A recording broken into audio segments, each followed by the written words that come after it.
आता बातमी आहे बुलढाण्यामधून। बुलढाण्यामधल्या देऊळगाव राजा नगरपालिका निवडणुकीसाठी प्रशासन सज्ज झालंय।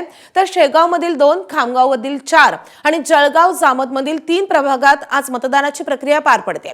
देऊळगाव राजा नगर परिषदेसाठी नगराध्यक्ष पदासाठी 3 महिला उमेदवार तर सदस्य पदासाठी 77 उमेदवार रिंगणात असून एकूण 80 उमेदवारांचा फैसला 29,300 मतदार करणार आहेत। या निवडणुकीत ऐनवेळी अनेक उमेदवारांनी केलेले पक्षातले बदल आणि बदललेली राजकीय समीकरणं यामुळे कार्यकर्त्यांमध्ये काहीसा संभ्रम पाहायला मिळतोय।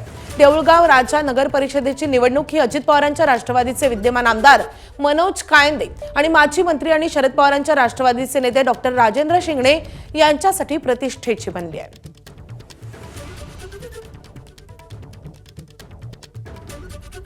तर बुलढाण्यातली मतदान केंद्रावरून आपले प्रतिनिधी संजय महाजन आपल्या सोबत आहेत। संजय महाजनजी, खरं तर सकाळपासूनच मतदान केंद्रावर आता मतदार यायला सुरुवात होईल, मात्र कशी लढत होतीये बुलढाण्यामध्ये आणि कुणाचं पारडं जड आहे?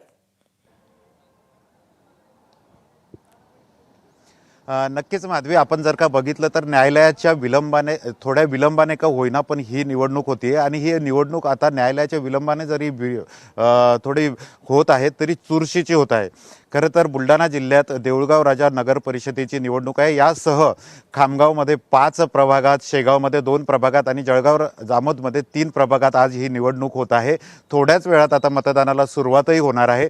देऊळगाव राजाचा जर विचार केला तर ही नगर परिषदेची निवडणूक विद्यमान आमदार जे काही कायंदे, मनोज कायंदे आहेत, अजित पवारांच्या राष्ट्रवादीचे मनोज कायंदे, तर शरद पवारांच्या राष्ट्रवादीचे माजी मंत्री डॉक्टर राजेंद्र शिंगणे यांच्यासाठी खूप महत्त्वाची आहे, त्यांच्यासाठी प्रतिष्ठेची आहे।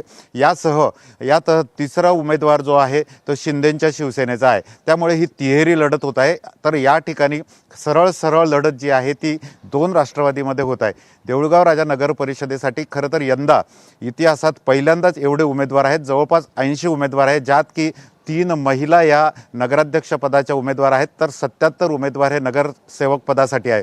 बुलढाणा जिल्ह्याचा जर विचार केला तर देऊळगाव राजा हे खरं तर प्रवेशद्वार मानलं जातं विदर्भाचं आणि या ठिकाणची नगर परिषद ही महत्त्वाची मानल्या जाते, कारण मातृतीर्थ सिंदखेड राजा इथून जवळच आहे आणि त्यामुळे या खरं तर देऊळगाव राजा नगर परिषदेला यावर्षी अनुसूचित जमातीच्या महिला प्रवर्गासाठी हे नगराध्यक्षपद राखीव आहे। त्यामुळे ही चुरशीची निवडणूक होत आहे। थोड्याच वेळात आता मतदानाला सुरुवातही होईल आणि त्यामुळे जवळपास 30,000 मतदार हे देऊळगाव राजाच्या नगराध्यक्षपदाचा जो फैसला आहे तो करणार आहेत।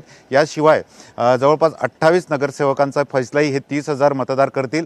थोड्याच वेळात मतदानाला सुरुवात होईल आणि उद्या नेमकं जिल्ह्यासह देऊळगाव राजासह राज्याचं चित्र स्पष्ट होईल। माधवी, नक्कीच या उमेदवारांची धडधड नक्कीच वाढलेली असणार आहे। उद्या निकाल लागतोय, तुमच्याकडून या संदर्भातले अपडेट घेत राहू। सध्या धन्यवाद या सगळ्या सविस्तर माहितीसाठी।